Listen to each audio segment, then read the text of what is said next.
You are not going to believe this brand new poll released just minutes ago from Ann Selzer and Company with partnership with the Des Moines Register that shows Kamala Harris with a 3-point lead in the state of Iowa over Donald Trump, 47 to 44.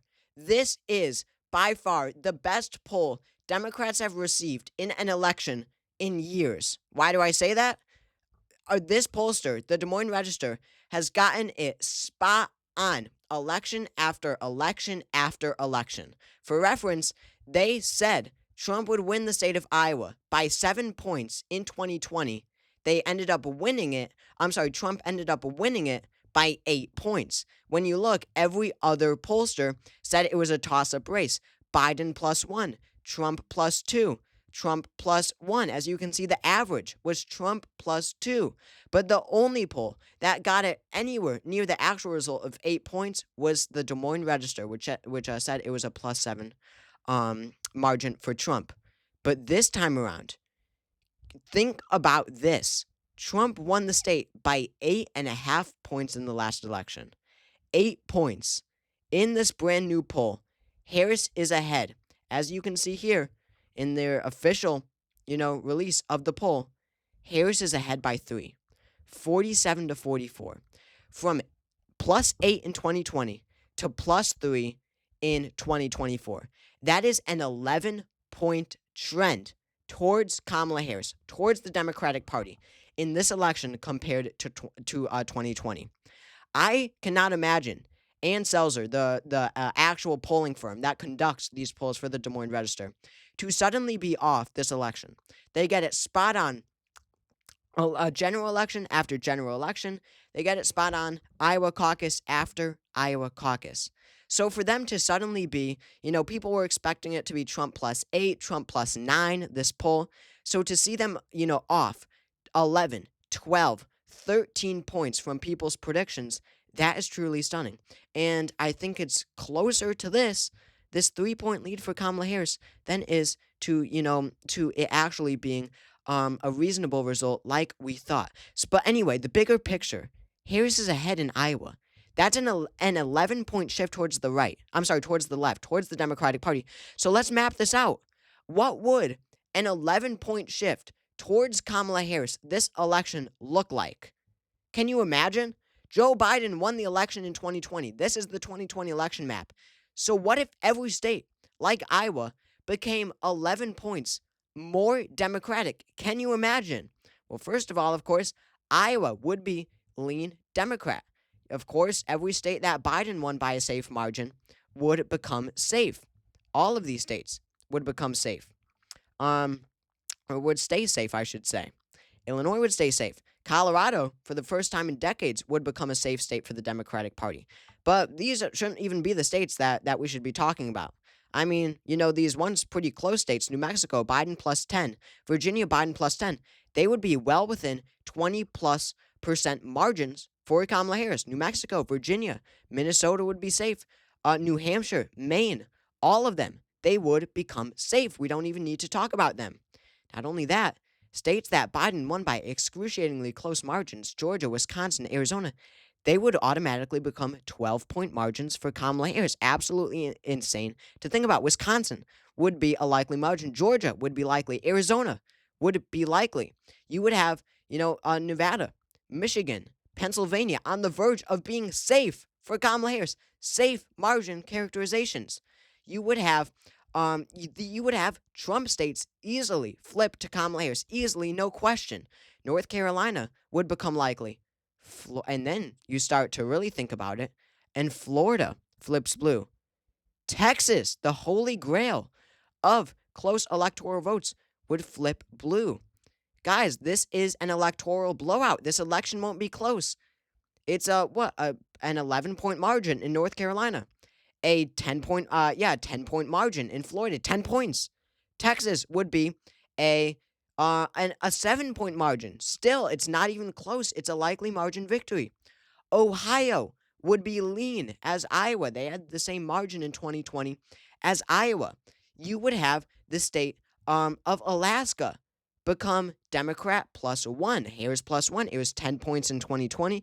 If Harris is gaining 11 points from 2020, she wins Alaska by 1 point.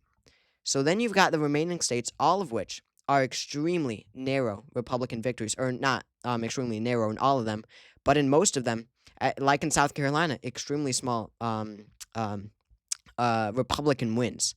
Nebraska's second goes safe blue. Maine's second district flips to a lean blue characterization. I won't. Montana would be likely. I mean, a lot of these states would be likely based off of my remembering of the data here from 2020. This would be the map. It's a blowout. It's not even close. Harris with 416 electoral votes to Donald Trump's 122. This would be the single biggest blowout. Again, 416. Think about that. More than 3/4 of electoral votes are going to Kamala Harris. 416. That would be the biggest blowout in an election, well exceeding that of 2012, well exceeding that of Obama's landslide in 2008. And trust me, guys, I'm still going back. It might be the why is it only showing a select few states? I don't know, but it won't even let me go as far back as I need to show you the biggest win. It would be LBJ in 1964. I know it off the top of my head. Only LBJ has exceeded since LBJ.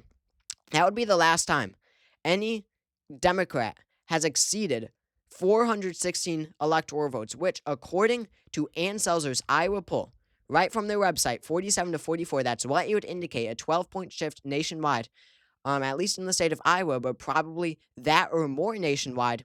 This is the map it would indicate. 416 to 122.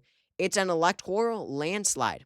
It's this feeling that I've had for months now where, when you look at all the data with the female turnout, with, young voters, especially that minorities, registering to vote in historic numbers we've never seen before, I've always had this feeling where it really shouldn't be that close. And it's not just because, personal opinions about Donald Trump, all of the actual set-in-stone data that we see indicates that this election really shouldn't be all that close.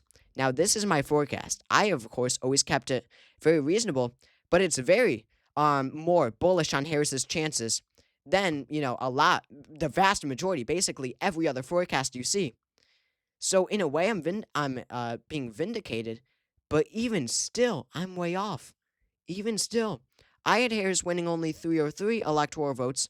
When every point shifts 11 points to the left, like Iowa does, it becomes 416. I truly am at a loss of words. It can't be so far off. Let's say that it even underestimates Trump by 3 points. Now, historically, it has the Des Moines Register poll has never been off by more than 2 points. That is really the max it has been off by 2 points. But let's be generous. Let's give Trump an extra 3 points. So let's say the state of Iowa is tied, right? It's Harris +3 in this Des Moines Register poll. Let's say it's tied. That would still be, of course, again, Trump won it by 8 in 2020. That would mean Iowa is going from 8 in 2020 to tied in 2024, an 8-point shift towards the left. Well, here's a truth nuke. Harris would still win Texas. She'd still win Florida. She'd still win North Carolina easily. Iowa and Ohio would both be tied. It would still be a blowout. The only places she would miss out on are like Alaska and Maine's second district, and then Iowa and Ohio would be tied. The point being, this can't be too far off. This can't be too far off.